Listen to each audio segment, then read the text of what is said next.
Hello students, I am Mrs. Nandini Dandekar, your maths teacher. I am teaching to commerce faculty for more than 11 years in SDSM college. So पहले आज हम introductory lecture लेते हैं जिसमें commerce mathematics क्या होता है इसके बारे में पढ़ेंगे। इसके बारे में पढ़ेंगे मतलब डिस्कस करेंगे। And from the next lecture, we will start actual study of 11th Commerce Mathematics. So before going for actual study, पहले Commerce Mathematics and Science Mathematics इसमें क्या फर्क है वो देख लेते हैं। Commerce ये जो स्ट्रीम है, it is related with accounts, business and the growth. उसके हिसाब से जो मैथमेटिक्स रिक्वायर्ड है वो आपके सिलेबस में इंट्रोड्यूस किया है। आपको ज्योमेट्री की जरूरत नहीं है, इसीलिए आपका पहला पेपर होता है maths 1 that is mathematics and दूसरा पेपर होता है स्टैटिस्टिक्स।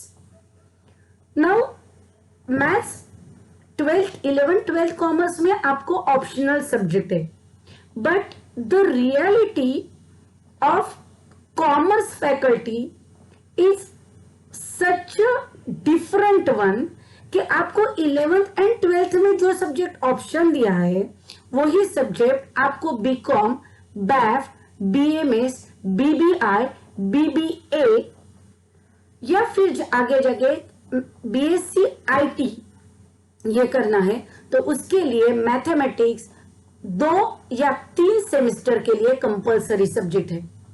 सो प्रैक्टिकली इसी वजह से मुंबई के बहुत सारे कॉलेजेस या महाराष्ट्र के जो बहुत सारे रेप्यूटेड कॉलेज है वहां मैथमेटिक्स ये सब्जेक्ट कंपलसरी किया होता है, क्योंकि अगर आपको सीए की एंट्रेंस देनी है that is called as a CPT, तो आपको एक पेपर पूरा मैथ्स का उसमें होता है। सो विदाउट मैथमेटिक्स आप सीपीटी या कोई भी प्रैक्टिकली जो हाई प्रोफाइल जॉब है उसको अप्लाई करने के लिए डिफिकल्टी फेस करते हो। एंड दैट्स वाई कॉमर्स में मैथमेटिक्स ये one of the important part है, बट यही आयरनी है कि जिसके ऊपर कॉमर्स का बेस है, पूरा बिल्डिंग खड़ा होता है, आपको वही सब्जेक्ट ऑप्शन में दिया जाता है। स्टिल आपने मैथमेटिक्स चूज किया है, आपने मैथमेटिक्स सिलेक्ट किया है, उसके पीछे कुछ ना कुछ वजह तो जरूर होगी। Now you passed 10th standard and you approaching towards your 11th and 12th। आप 11th में तो ऑलरेडी आ चुके हो। सो फर्स्ट थिंग माइंड में ये आएगा कि ये नया सिलेबस है, नए टीचर है, नए कैंपस है, तो उसके साथ कैसे डील करना है। रेगुलर सिचुएशन में अभी तक आपका कॉलेज कब का शुरू हो गया होता, but because of this corona situation आज हम ऑनलाइन या ऑफलाइन लेक्चर के थ्रू आपसे या टेक्नोलॉजी के थ्रू आपसे इंट्रोड्यूस हो रहे। सो मैथमेटिक्स की स्टडी करते वक्त आपको कुछ अलग नहीं करना है। फॉर यू मैथमेटिक्स, एक आइडिया आपकी क्लियर करो कि ये मैथमेटिक्स क्या है। मैथमेटिक्स इज लाइक साइकिल चलाना। पहले आप गिरोगे, थोड़ा डिफिकल्ट जाएगा, बट जैसे प्रैक्टिस से साइकिल चलाने में मास्टरी आती है, एग्जैक्टली सिमिलर वे से अगर आप 2-4 बार रुक भी जाते हो, डिफिकल्टी भी आते हो, बट अगर आप प्रैक्टिस करना छोड़ते नहीं हो तो mathematics is not a big deal. Now first of all what about my teaching. अभी तक का 11 इयर्स का ये मेरा रिकॉर्ड है कि मेरा मैथमेटिक्स का दांडेकर कॉलेज का रिजल्ट इट इज ऑलवेज 98%, 99 और 100%। दैट मीन्स अगर 100 बच्चों ने एग्जाम दी है तो फेल होने का चांस 1 या 2 का ही है, बाकी सब क्लियर पास होते। तो फिर इसमें मेरा रोल क्या होता है? I am only a guide. पढ़ाई आपको करनी है, मैं आपको आपके डेस्टिनेशन तक पहुंचाने की हेल्प करने वाली हूं। सो मैथमेटिक्स एंड स्टैटिस्टिक्स पढ़ते वक्त एक चीज याद रखो कि हमको इंग्लिश आना कंपलसरी है, क्योंकि आप अभी जो सब्जेक्ट पढ़ने वाले हो, बीके, ओसी, इको, ये सब सब्जेक्ट इंग्लिश में, तो आपकी इंग्लिश की प्रैक्टिस होनी जरूरी है। तो फिर आपको लगेगा कि मैडम फिर हिंदी में बात क्यों कर रही है। प्रैक्टिकली हमको ये भी समझने की जरूरत है कि हमारा जो क्लास है, अभी जो मैथमेटिक्स का हमारा ग्रुप है, उसके ऊपर जो स्टूडेंट्स है, उसमें कुछ लोग ऐसे हो सकते हैं जो मराठी मीडियम या हिंदी मीडियम से आए। जो लोग इंग्लिश मीडियम वाले हैं उनका कोई इश्यू ही नहीं है, वो जो भी मैं क्वेश्चन बता दूंगी, क्वेश्चन पढ़ के वो सॉल्व करेंगे। मराठी मीडियम वाले, हिंदी मीडियम वाले भी मैथ सॉल्व कर लेंगे, बट उसके लिए यूज होने वाली जो इंग्लिश लैंग्वेज है उससे वो फैमिलियर नहीं है, एंड दैट्स व्हाई मैंने कॉमन लैंग्वेज सिलेक्ट की, दैट इज हिंदी। सो हम जहां मैथमेटिक्स का सवाल है वो वहां मैं ज्यादा से ज्यादा मैथ्स के ही वर्ड्स यूज करूंगी, सो दैट आप उससे फैमिलियर हो जाए। बट एक्सप्लेनेशन के वक्त I use Hindi language, so that ज्यादा से ज्यादा लोगों को समझे। देखो, ये ऐसा मे भी आप में से किसी को लग सकता है कि मैडम का इंग्लिश का कोई इश्यू है क्या। इंग्लिश का इशू मेरा नहीं है, मुझको यह आपको बताना है। एक एग्जांपल आपको बताती हूँ कि अगर मैंने जिन लोगों का इंग्लिश बहुत अच्छा है उनको इंग्लिश लैंग्वेज में प्लेन कैसे उड़ाना है ये लिख के दिया, तो क्या वो उड़ा पाएंगे? नहीं, क्योंकि उसके लिए प्रैक्टिकल्स की जरूरत है। एंड प्रैक्टिकल्स या प्रैक्टिस, ये it is a not theoretical one, you have to do it, and that's why अगर आपको प्रैक्टिस अच्छे से मैथ्स की आती है, आपको प्रॉब्लम सॉल्व करना आता है, so after that the English language is not the barrier for your success. English आना कंपल्सरी है, बट इनिशियली अगर हम उसी जगह पे रुक गए तो हम फिर आगे नहीं बढ़ पाएंगे। सो दैट्स वाई मैं हिंदी लैंग्वेज यूज करेंगे। नाउ मैथमेटिक्स की स्टडी करते वक्त आपको क्या याद रखना है?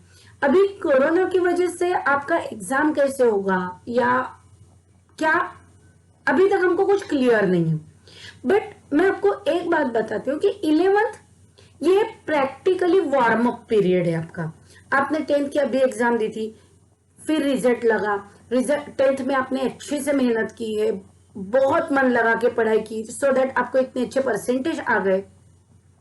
फिर आपको 12th में बहुत अच्छा स्कोर करना है, तो 11th क्या है? 11th is like warm up period. मतलब क्या है कि देखो, अगर आपको बहुत फास्ट दौड़ना है तो आप थोड़ा रेस्ट लेते हो एंड देन जोर से दौड़ना स्टार्ट करते हो। तो ये जो रेस्ट वाला बीच वाला पीरियड है, ये आपका अभी का 11th वाला पीरियड है, एंड दैट्स व्हाई 11th की पढ़ाई जो करने वाले हैं वो हम एक दूसरे को ज्यादा समझने के लिए, हमारी मैथ्स की अंडरस्टैंडिंग बढ़ाने के लिए, एंड हमारा खुद के ऊपर कॉन्फिडेंस बढ़ाने के लिए यूज करेंगे। सो दैट जब आप 12th में एंट्री करोगे तब आप फुल कॉन्फिडेंस से 12th में जाओगे कि नहीं, now we are ready to face our 12th standard. So 11th में मैं आपके हिसाब से चलूंगी, 12th में आप मेरे हिसाब से चलोगी। इसका मतलब क्या है, मैं आपके हिसाब से चलूंगी, मतलब क्या है कि लेट अस कंसिडर हमने लेक्चर लेने स्टार्ट किए, तो लेक्चर में मैंने आपको प्रॉब्लम एक्सप्लेन की, आपको नहीं समझ में आता है, so I repeatedly explain the problems to you. अभी ये कैसे पॉसिबल है? क्लासरूम में तो पॉसिबल है कि नहीं आता है तो मैं बोर्ड के ऊपर बता सकती हूँ, बट फिर ये ऑनलाइन लेक्चर या जब हम अभी मिल ही नहीं रहे तब हम ये कैसे कर सकते? सो द सॉल्यूशन इज, मेरा लेक्चर ये कभी भी online, that means zoom Google classroom या गूगल मीट या माइक्रोसॉफ्ट टीम पे नहीं होगा। मेरा लेक्चर ये हमेशा यूट्यूब के ऊपर होगा। उसका रीजन क्या है? देखो, आप में से हर एक के पास मोबाइल होगा, ये कंसिडर करके मैं नहीं चल सकती हूँ। किसी के पास अपने पेरेंट्स का मोबाइल होगा, वो मोबाइल अवेलेबल होना जरूरी है। दूसरी एक चीज कि आज एक स्टूडेंट ने जिसने मुझको कांटेक्ट किया था, उसने कहा कि उसके बहन का एसपी है एंड उसका मैथ्स है, एंड एसपी मैथ्स का टाइम टेबल एक टाइम पे आएगा, एंड अगर वो टीचर ऑनलाइन लेक्चर ले रहा है तो फिर वो मैथ्स वाली स्टूडेंट है, उसका नुकसान हो जाएगा। सो बेस्ट वे, मैं लेक्चर रिकॉर्ड करके यूट्यूब पे डाल दूंगी एंड वो लिंक आपको भेज दूंगी। देन मेरा खुद का ही फोन वोडाफोन आइडिया है, जिसका मेजॉरिटी टाइम सिग्नल या इंटरनेट ही नहीं शुरू होता है। सो अगर मेरे साथ ये हो सकता है तो ये चीज आपके साथ भी हो सकती है। एंड ऑनलाइन लेक्चर का ड्रॉबैक ये है कि अगर मैंने अभी आपको एक ऑनलाइन लेक्चर लिया तो एक तो आपको कंपलसरी वो तो उसी समय पे देखना जरूरी है, ये पहला ड्रॉबैक है। दूसरी है, बीच में अगर कोई भी नेट फेल्यूर या नेट का इश्यू आ जाता है, आपका वो लेक्चर मिस हो जाएगा। थर्ड पॉइंट, आपका नेट इश्यू नहीं है बट मेरे पास नेट इश्यू है। आप तैयारी में बैठे हो कि मैडम लेक्चर लेगी, बट मेरे पास कनेक्शन ही नहीं है। So because of that I am not able to conduct a lecture, तो भी आपका टाइम वेस्ट है। देन मैंने आपको एक्सप्लेन तो किया, प्रॉब्लम समझा के दी, बट आपको समझे ही नहीं थे पहले समझाने में। फिर आप काम क्या करोगे, कहां से लाओगे? मतलब वापस आपको टेक्स्ट बुक ही देखना है। सो इसकी वजह से हम लेंगे वीडियो लेक्चर जो आपको मिलेगा यूट्यूब के ऊपर, जिसकी लिंक भेजी जाएगी आपको। सो दैट अगर आपके पास मोबाइल उस टाइम नहीं है, जिस टाइम आपके पास मोबाइल आएगा आप उस टाइम लेक्चर देखो, आपको वो समझ में आएगा। ठीक है, अगर कोई इश्यू होता है 2-3 दिन आप नहीं देख पाए, फिर भी उसकी लिंक तो आपके पास आते जा रही, आप 2-3 दिन बाद में भी वो देख के कवर कर सकते हो। मतलब ऐसा नहीं है कि मेरा वो पार्ट मिस हो गया तो वो कहाँ चला जाएगा।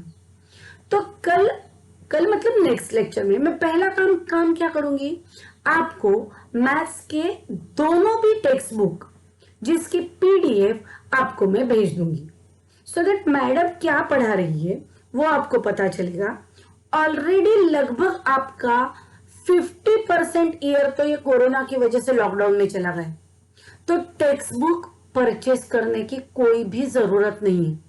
जो आपका पीडीएफ है वो आपके पास एज अ टेक्स्ट बुक है। सेकंड थिंग, आप जो नोटबुक तैयार करोगे, आपकी वो नोटबुक ही आपकी टेक्स्ट बुक होगी। मतलब मैं कोई भी ऐसा क्विज डालने वाली नहीं हूं कि 5 प्रॉब्लम मैंने आपको दिए, सॉल्व करके आपको एक्सप्लेन किए एंड मैंने कोई भलता ही क्वेश्चन एग्जाम में पूछा, ऐसा पॉसिबल नहीं।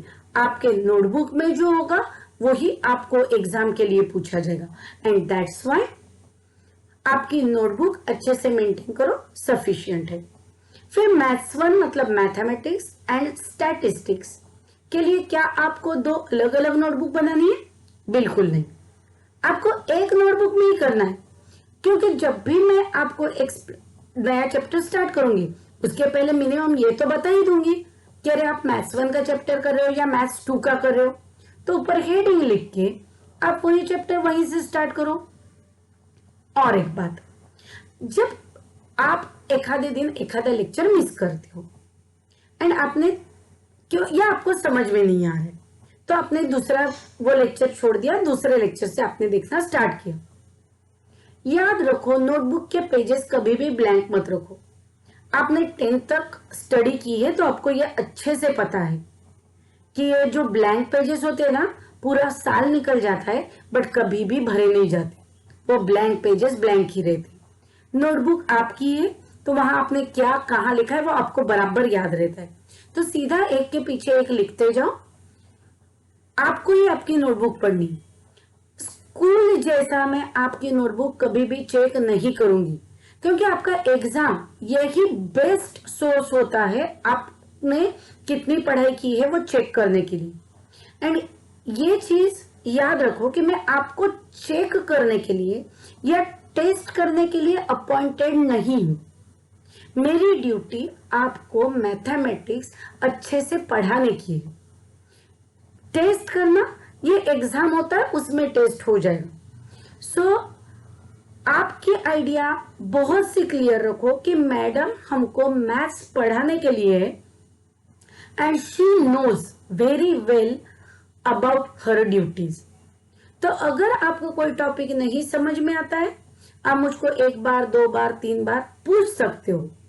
उसमें कोई भी गलत बात नहीं है या उसमें कुछ बुरा मानने जैसा या डरने जैसा भी नहीं है।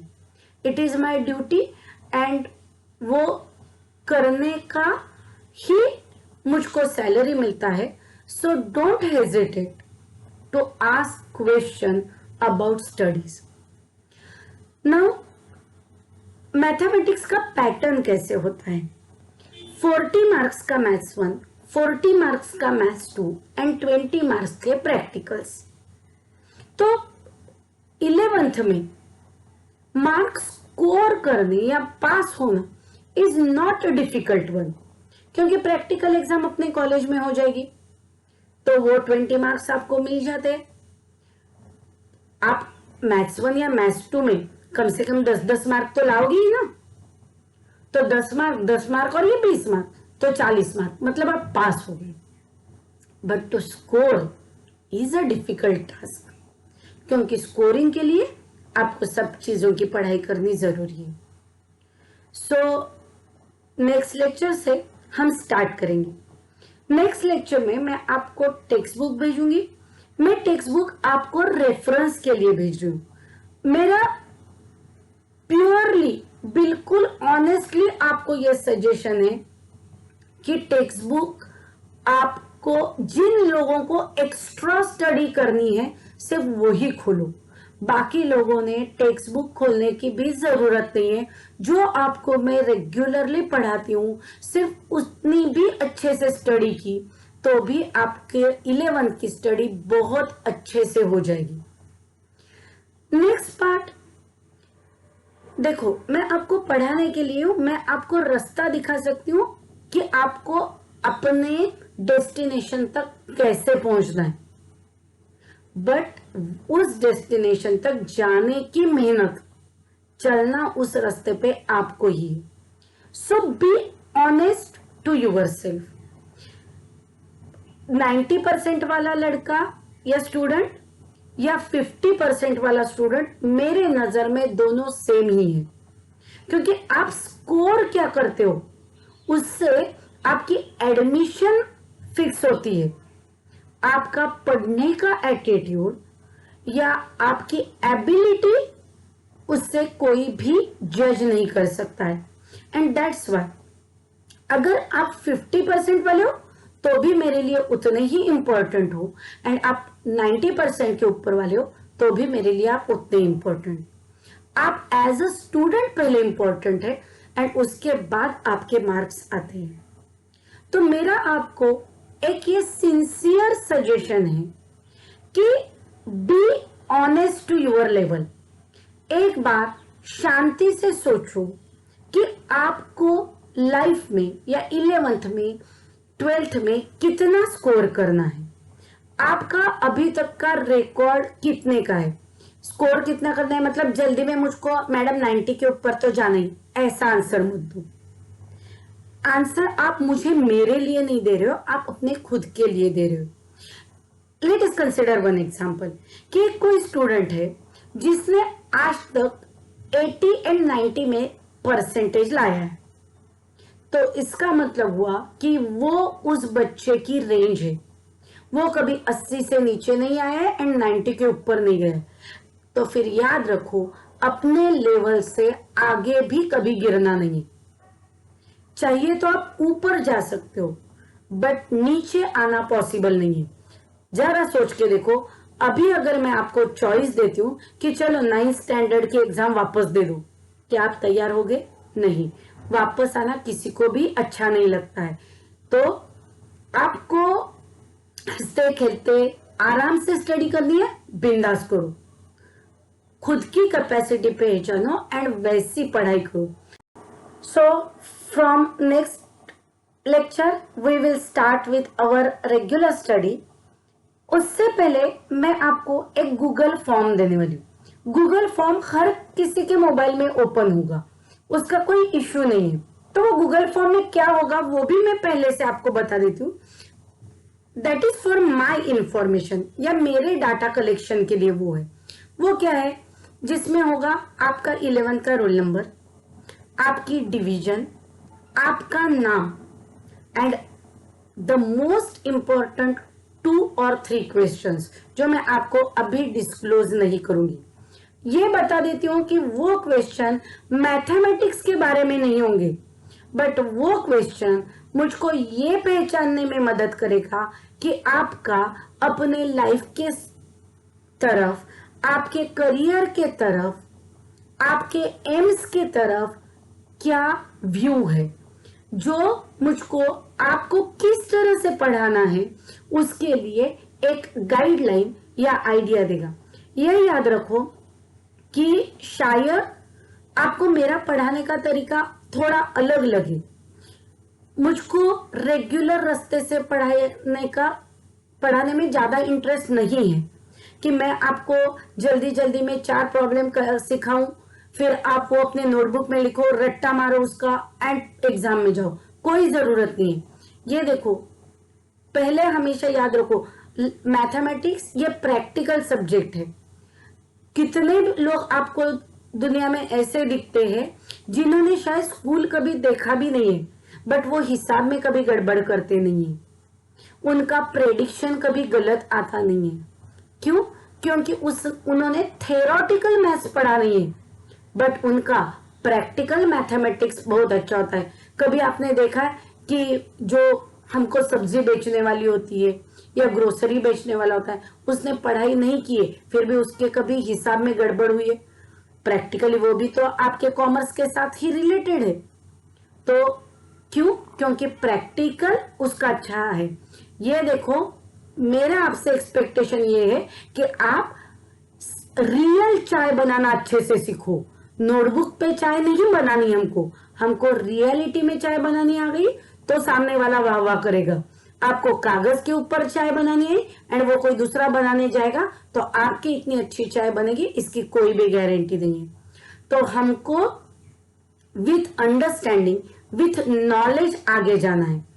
क्योंकि ये याद रखो कि आप बहुत अच्छा स्कोर करते हो, बट आपको उसका बेस पता नहीं है, आपको उसका यूज पता नहीं है, तो फिर सिर्फ मैडम बता रही है या आपके टेक्स्ट बुक में है इसीलिए आपने वो पढ़ा, तो आपके लाइफ में उसका कोई भी यूज नहीं है। सो मैथमेटिक्स हम स्टार्ट करेंगे आवर नेक्स्ट लेक्चर से। Thank you.